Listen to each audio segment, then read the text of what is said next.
to be able to just make a choice on your own and just be able to speak for yourself. This one's wife, Auntie Meghan. Hello, I'm H.G. Tudor.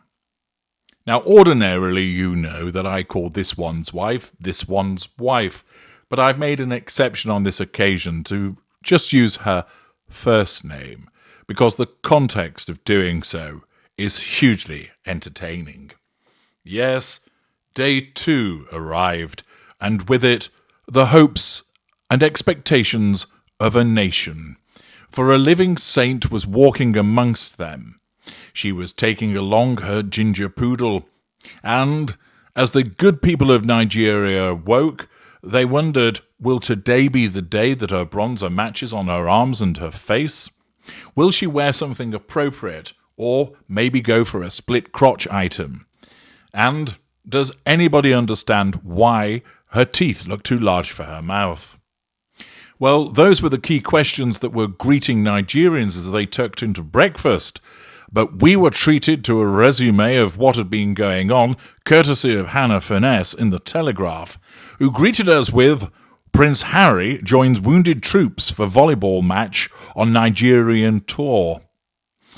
The Duke of Sussex joined in a sitting volleyball game in Nigeria for wounded troops on Saturday, watched by his wife, who was called, wait for it, Auntie Meghan, by local children. She will have pretended to have liked that, but inside, the fury would have been ignited. Her facade management would have been going like the clappers, a little bit like the engine room on the Titanic when they realised that there was an iceberg ahead. All engines firing in an attempt to keep the fury under control, as she is called Auntie. This would not have gone down well with the narcissist that is this one's wife. Why? Because she believes, through her distortion field, that she's young, that she's fresh, that she's vibrant. Instead, she is increasingly looking older than she actually is, a woman somewhere in her 40s, who is desperately attempting to stop the effects of aging, and in so doing is morphing into a Klingon. Her breasts have disappeared. They weren't extensive to begin with, save when she was opening a briefcase, but they appear to have decided to have run away. Her mouth struggles to contain her teeth, and we've seen plenty of pictures of the pulsing vein that brings on that Klingon appearance. This one's wife, as a somatic narcissist, wants to be seen as beautiful, young, and fresh. Do you remember when her and Harry were sat in the garden at Monty Shit Show, ringing people up in that bizarre act of publicity to speak to young people, telling them of their praise and their pride in what they were doing? She was sat there in considerable heat with a turtleneck on, maybe trying to hide some hickeys, who knows, but another example of the incongruous nature of her fashion choices. But she wants to connect with young people for 2 reasons. 1, generally speaking, because they don't have as much life experience, haven't been around the block and aren't long in the tooth, young people are deemed as easier for her to control. She doesn't consciously think that way, but her narcissism does. It believes that those individuals are easier for her to place the shackles of control over. Secondly, through character trait acquisition, she wants to be like them. She wants to see herself as forever young, doing what they do, having the vitality of life that they have. Notwithstanding the fact that she's often a good 20 years older than them, she still believes that she's a peer. She wants to be seen as sister. She wants to be seen as friend. After all, wasn't it the case? Only yesterday she remarked to the school children, "I see myself in all of you." That, of course, is preposterous.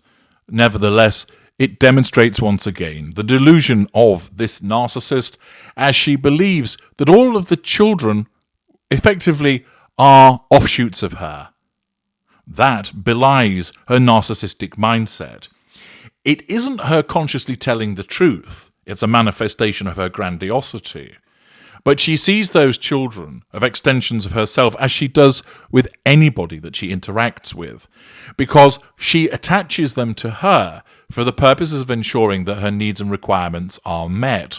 And thus, when she said to all of those children, "I see myself in you," what she's simply saying is, you're all objects that are a chip off the old block. It was meant as a compliment. It was meant to flatter, subconsciously to control and draw fuel. But once again, it belies how she believes that she is a peer of young people. And thus, when they called her Auntie Meghan, that really will not have gone down well because it denotes age. Naturally, her facade management would have been all hands to the pump. "Evasive action! Fury incoming!" it would yell, as it attempted to constrain her from a jutting jaw or perhaps those batting eyelids, to ensure that she continued to pose with the rictus grin so that the fury didn't come to the fore. But believe me, a somatic narcissist of the middle range nature of this one's wife could not stand to be referred to as Auntie Meghan.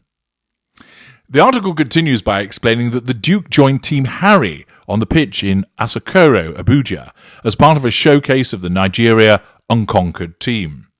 Nigeria Unconquered, which works in collaboration with the Invictus Games, founded by the Duke, uses sport as a way of challenging and channeling wounded, sick, and injured service personnel to help them find new purpose.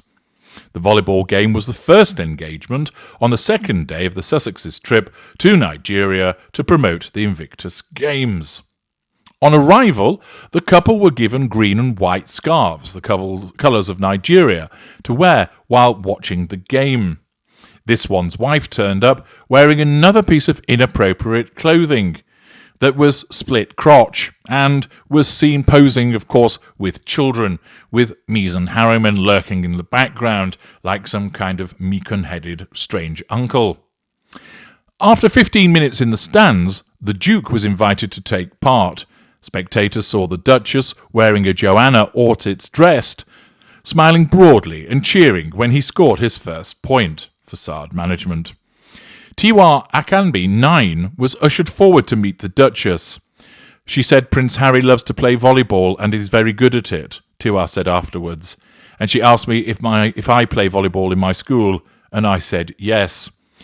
I want my mummy. She smelled strange, and she looked at me in a peculiar manner." Her mother, Desola, 47, added, "She's always wanted to meet her. She said last night, 'When am I going to meet Auntie Meghan?' Where's my money? I've said what you wanted me to."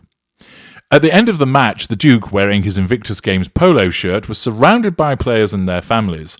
Naturally, since it was something that didn't involve this one's wife, she had to insert herself in the middle of it. And as you can see from the thumbnail, it was necessary for her to place herself right in the middle of the photograph. The Invictus Games is nothing to do with her, but once again, she makes it all about her, plonking herself in the centre of the picture, causing one man next to her to look suitably distressed as she undoubtedly snapped one of his fingers and hissed, "Smile, you fucker, I'm here now."